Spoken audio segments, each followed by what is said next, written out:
Hello students, welcome to Unacademy. Dear students, Unacademy लेके आया है आपके लिए नोट सेट का कोर्स। आपको जैसा कि पता है, नोट सेट का जो कोर्स है पर्टिकुलर नर्सिंग ऑफिसर के रिक्रूटमेंट के लिए किया जाता है।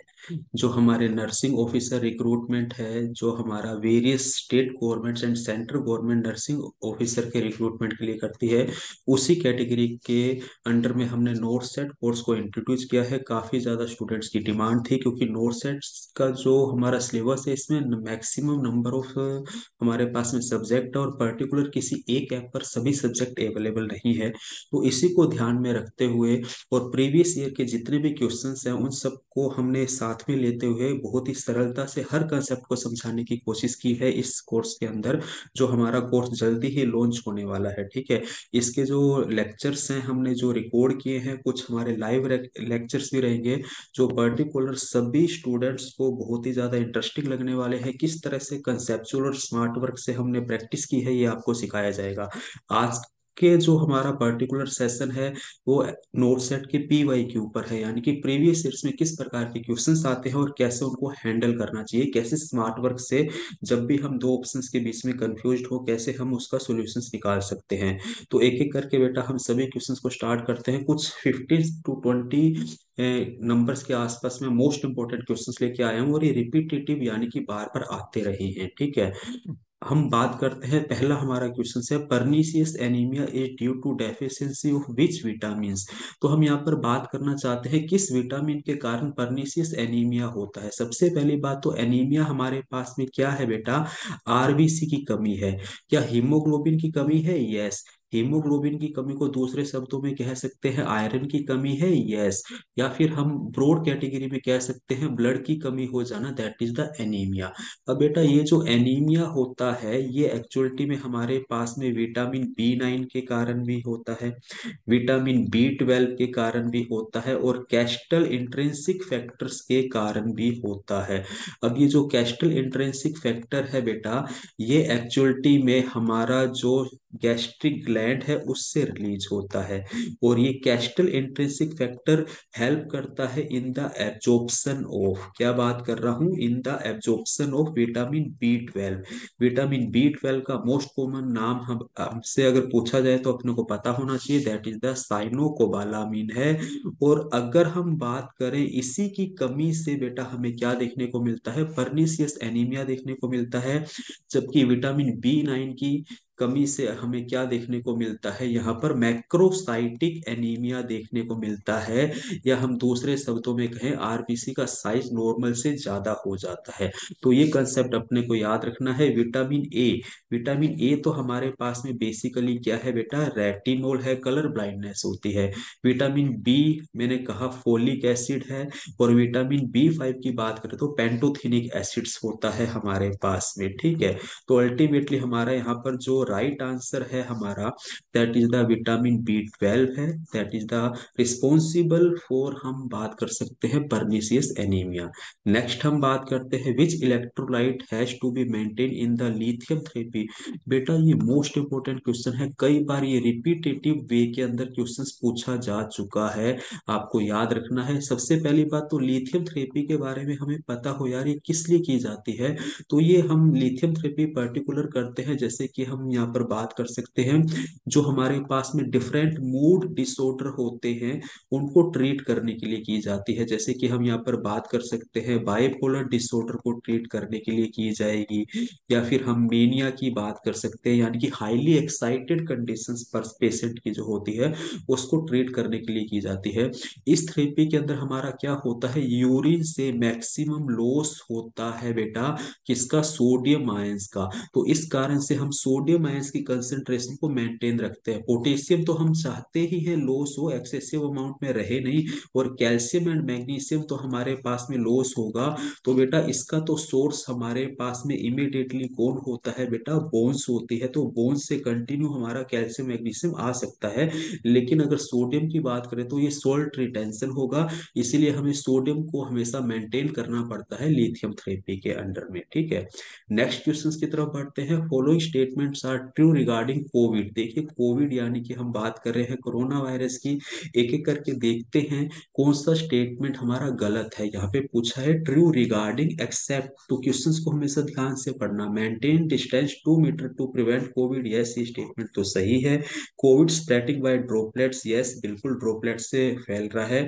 एपिडेमिक डिजीज है, यस बहुत ड्रास्टिक लेवल पर इसने लॉस किया है।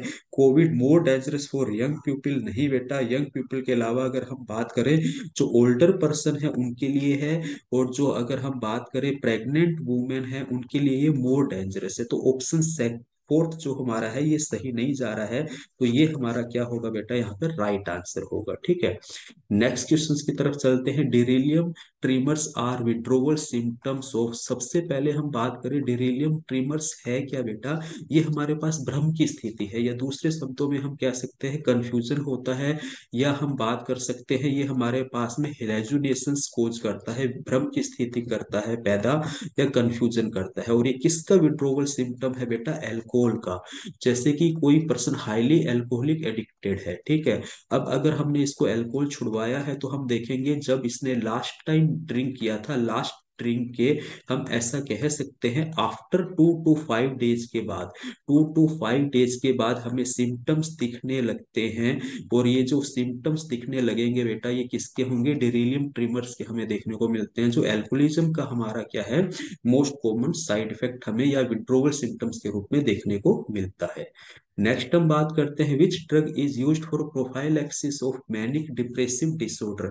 मैंने अभी आपको हिंट दिया था कि हमारे पास में बाइपोलर डिसऑर्डर है या साइकोलॉजिकल डिसऑर्डर है, या फिर हम बात करें एलिवेटेड मूड डिसऑर्डर है, उसको ट्रीटमेंट करने के लिए हम लिथियम थेरेपी यूज करते हैं। फिनोटोइन का अगर हम बेसिकली रोल देखें तो एपिलेप्सी के अंदर देखने को मिलता है। और वेलप्रोरेट की अगर हम बात करें या होलोपेरिडोल की बात करें तो ये तो हमारे पास में ब्लड प्रेशर को ट्रीट करने के काम आते हैं। तो राइट आंसर यहाँ पे हमारा कौन सा आता है, लिथियम। अगेन यहाँ पर हमें सोडियम लेवल को हमेशा क्या करना पड़ेगा, मेंटेन करना पड़ेगा, इस कंसेप्ट को आप याद रखेंगे। नेक्स्ट क्वेश्चन की तरफ बढ़ते हैं। हाईली हीट रेजिस्टेंस वैक्सीन, जब भी वैक्सीन की बात आएगी तो हमेशा याद रखना वैक्सीन यानी कि हम क्या दे रहे हैं बेटा, एंटीजेंस इंट्रोड्यूस कर रहे हैं। अब ये एंटीजन जो है हमारे पास में हम जब भी यूज कर सकते हैं जब पेशेंट की बॉडी कैसी है बेटा, एक्टिव इम्यूनिटी रखती है। अब यहाँ पर एक सिंपल सा क्वेश्चन पूछा गया कि हाईली हीट रेजिस्टेंस यानी कि हीट के अगेंस्ट में सबसे ज्यादा डिस्ट्रॉय कौन नहीं होता है, या हम बात करें किसके पास में ज्यादा रेजिस्टेंस है। तो अगर हम यहाँ पर बात कर लेते हैं टीटी, टीटी को सिंपल शब्दों में हम क्या कह सकते हैं बेटा, ये हमारे पास में है टेटनस टोक्सोइड। क्या है बेटा, ये हमारे पास में टेटनस टोक्सोइड वैक्सीन है जो हाईली रेजिस्टेंस रखता है, पहला ही हमारे पास में।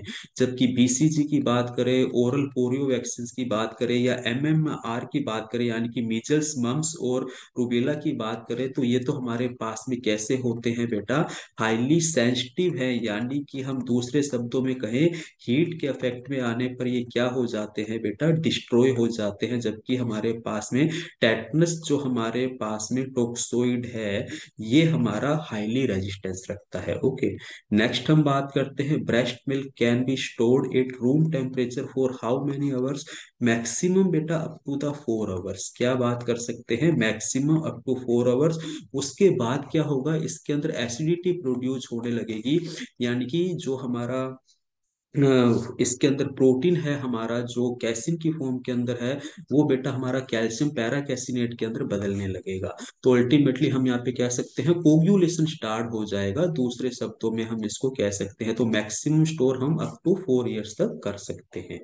वहीं हम बात करें in laparoscopy procedure gases is use to inflation abdominal wall, laparoscopy बेटा की जाती है पर्टिकुलर कोई भी हमारे पास में इंटेस्टाइनल जो हमारे पास में हम बात कर सकते हैं टेस्टिंग के लिए, या पर्टिकुलर इंटेस्टाइनल की कंडीशंस देखने के लिए, पर्टिकुलर कहाँ पर कौन सा पार्ट्स हमारा प्रॉपर फंक्शन नहीं कर रहा है, तो उसके अंदर हम जो गैसेज इंट्रोड्यूस करते हैं कार्बन डाइऑक्साइड करते हैं, जो कि एब्डोमिनल कैविटी को फ्लैट कर देता है, यानी कि साइज उसका इंक्रीज कर देता है।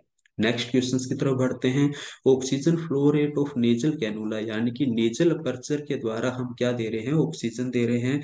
और इसके अंदर जो हमारे पास में मैक्सिमम अगर हम बात करें तो 1 to 4 लीटर हम ऑक्सीजन देते हैं। इससे ज्यादा ऑक्सीजन हम नेजल कैनुला के द्वारा नहीं दे सकते हैं। फिर हमें यहाँ पर इसको माउथ के द्वारा डायरेक्टली देनी पड़ेगी, जिसके अंदर हमारा जो अमाउंट है 5 to 8 लीटर तक जाता है। यानी कि हम इसको ओरल कैविटी माउथ के द्वारा देंगे, लेकिन नेजल के द्वारा जो हमारा इनिशियल हमारा ट्रीटमेंट है बेटा वो 1 to 4 लीटर का होता है। नेजल कैनुला के द्वारा ऑक्सीजन फ्लो हम प्रोवाइड करवाते हैं। नेक्स्ट हम बात करते हैं, bleeding gum is due to deficiency of which vitamin. Bleeding gum की बात करें यार, हमारे गम से मसूड़ों से ब्लड का आना, तो यार ये किसके कारण होता है, स्कर्वी डिजीज के कारण होता है, तुमको जैसा कि पता है। और स्कर्वी डिजीज किसके कारण होगी, विटामिन सी के कारण होती है। तो हम यहाँ पर कह सकते हैं कि हमारे जो ब्लीडिंग आती है, गम्स, जो हमारे गम्स से ब्लीडिंग आ रही है पर्टिकुलर किसके कारण आ रही है, स्कर्वी डिजीज के कारण आती है। ठीक है। विटामिन ई तो हमारे पास में क्या होता है बेटा, टोकोफिरोल होता है। पर्टिकुलर विटामिन ए रेटिनोल है, और विटामिन बी पर्टिकुलर एक नहीं है, ये तो हमारे पास में विटामिन बी कॉम्प्लेक्स है। ठीक है। वही एक कंसेप्ट याद रखना, ए डी ई के हमारे पास में फैट सोल्यूबल विटामिन है। एक बार ये क्वेश्चन आया था, इसीलिए अपने ने यहाँ पर इसका डिस्कशन कर लिया।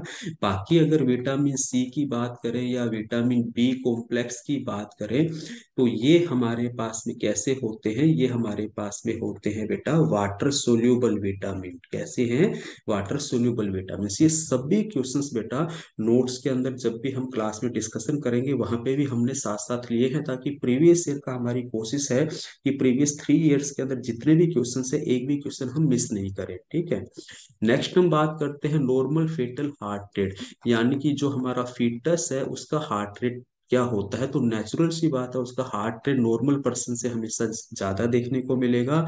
चाहे हम ओल्डर पर्सन की भी यहाँ पे बात कर लें, उसका भी हार्ट रेट हमें ज्यादा देखने को मिलता है। और ये हार्ट रेट जो होता है 120 से 160 बीट पर मिनट होता है। एक इंपॉर्टेंट क्वेश्चन, एथलीट्स का हार्ट रेट कैसा होता है, तो आप कहेंगे इसके हार्ट रेट की कंडीशन कैसी है, स्ट्रोंग है। हार्ट की कंडीशन कैसी है, स्ट्रोंग है।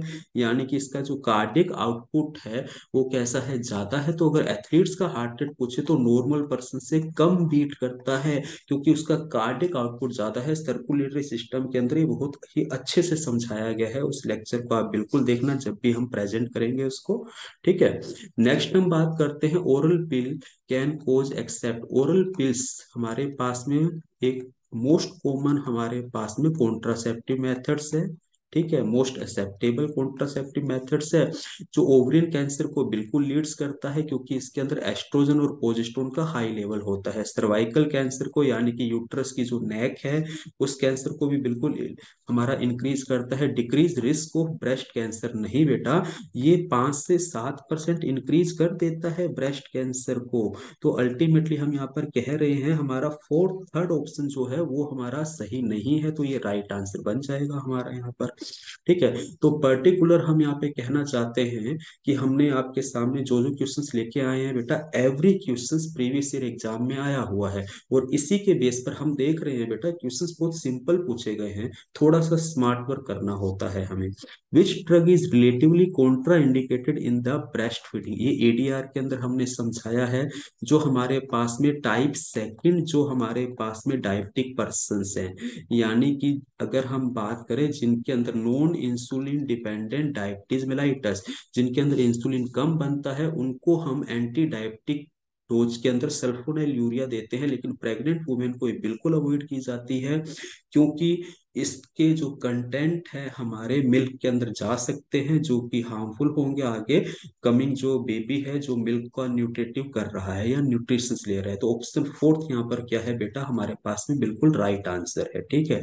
जीडोवुडीन की अगर हम बात करें बेटा, तो ये तो हमारे पास में एंटी वायरल ड्रग है, जो कि एक एड्स की खून के अंदर काम आएगी। बीपी रिलेटेड ड्रग है। सिफिलोस्पोरिन तो हमारे पास में एंटीबायोटिक कैटेगरी की ड्रग है। ठीक है। वही हम बात करते हैं, active immunity can be confirm by the administration of, एक क्वेश्चन आया था पहले ही, एक्टिव इम्यूनिटी जब भी हम दे पाएंगे जब हम क्या इंट्रोड्यूस करते हैं, एंटीजेंस इंट्रोड्यूस करते हैं। पर एंटीजेंस किसके पास में होते हैं बेटा? वैक्सीन के पास में होते हैं। वैक्सीन नॉर्मली एंटीजेंस रखते हैं और ये उसी कंडीशंस के अंदर दिया जाता है जब हमारी इम्यूनिटी कैसी होती है? एक्टिव होती है। तो आई थिंक आपको ये सभी क्वेश्चंस के कंसेप्ट समझ में आ रहे होंगे। अब हम बात करते हैं whitish discharge from vagina is seen is. देखिए व्हाइटिश डिस्चार्ज जिसे हम वेजाइनल सिक्रीशंस कहते हैं नॉर्मली, ठीक है, और कभी कभी ये वेजाइनल सिक्रीशन एबनॉर्मल अमाउंट के अंदर आ जाता है जिसे हम ल्यूकेरिया के नाम से भी जानते हैं, और इसका मोस्ट कॉमन रीजन हमारे पास कैंडेसिस होता है। जबकि ट्राइकोमोनेसिस या गुनेरिया या सिफिलिस की हम बात करें, ये तो हमारे पास में क्या है? रिप्रोडक्टिव ट्रैक इन्फेक्शंस की फॉर्म के अंदर आ रहे हैं, या हम बात कर सकते हैं एसटीडी डिजीज या वेरिनियल डिजीज की फॉर्म के अंदर आते हैं। जबकि कैंडेसिस के अंदर हमारा एक सिम्टम्स है पर्टिकुलर, हम ये ऐसा कह सकते हैं कि इसको हम पर्टिकुलर वेरिनियल डिजीज नहीं बोल सकते, जिसके अंदर ल्यूकेरिया यानी कि व्हाइट डिस्चार्ज ज्यादा हमें देखने को मिलता है। तो ये हमारा क्वेश्चंस था किससे रिलेटेड? रिप्रोडक्टिव हेल्थ से रिलेटेड, जिसको हम ह्यूमन एनाटोमी एंड फिजियोलॉजी के अंदर कंसीडर करेंगे। Which value of HbA1c A diabetic patient is indication of a good control of blood sugar level. बेटा ये जो टेस्ट है पर्टिकुलर 3 मंथ का एवरेज ग्लूकोज लेवल चेक करने के लिए किया जाता है, और इसकी जो नॉर्मल वैल्यू होती है वो वैल्यू हमें देखने को मिलती है 1 to 3। ठीक है, यानी कि डायबिटीज जो है 180 से 120 मिलीग्राम पर डेसीलीटर के बीच में मेंटेन है। तो ऑप्शन थर्ड यहाँ पर बिल्कुल राइट है। और ये तो हमारे पास में 8 to 10 तो काफी ज्यादा क्रोनिक कंडीशंस को रिप्रेजेंट करता है अल्टीमेटली। ठीक है, नेक्स्ट क्वेश्चंस की तरफ हम बात करते हैं। Confirmatory diagnostic test for multiple pregnancy, यानी कि अगर हमारे पास में ट्विंस हैं तो उसको चेक करने के लिए हम कौन सा टेस्ट करेंगे? पर्टिकुलर नॉर्मल सी बात है यार, कॉमनली आप क्या कहते हो? सोनोग्राफी। और सोनोग्राफी को अल्ट्रासाउंड टेक्निक से किया जाता है, इसीलिए नाम क्या है? अल्ट्रासोनोग्राफ है। HCG तो बेटा हमारे पास में यूरिन में अगर HCG प्रेजेंस है तो ये हमें इंश्योर करता है प्रेगनेंसी को। दूसरे शब्दों में प्रेगनेंसी जो किट होती है उसमें HCG को चेक किया जाता है। पल्पेशंस तो बेटा हार्ट रेट को चेक करने के लिए किया जाता है कि ट्रैकीकार्डिया है या फिर ब्रेडिकार्डिया है। ANF तो हमारे पास में हार्ट वॉल से निकलने वाला एक केमिकल है जो रेनिन के हाई होने पर निकलता है। तो रेनिन की फंक्शनिंग या किडनी की फंक्शनिंग को हार्ट से एक दूसरे को कंट्रोल करती हैं, उसको चेक करने के लिए किया जाता है। तो यहाँ पे राइट आंसर हमारा ऑप्शन थर्ड जाता है। तो आई थिंक आपको बेटा ये सारे क्वेश्चंस अच्छे से समझ में आए होंगे। इन सभी क्वेश्चंस को हमने नोट्स में भी शामिल किया है, कोशिश की है कि कोई भी क्वेश्चंस रहे नहीं। तो एक आपको सिंपल वे हम समझाना चाहते थे कि किस लेवल पर हम यहाँ पे पढ़ने वाले हैं। तो बने रहिए बेटा अनअकैडमी के साथ, हमारे चैनल को लाइक एंड सब्सक्राइब कीजिए बेटा, अपने मित्रों को बताइए ताकि ज्यादा से ज्यादा लाभ हो। मिलते हैं जल्द ही बेटा, थैंक यू, बाय बाय।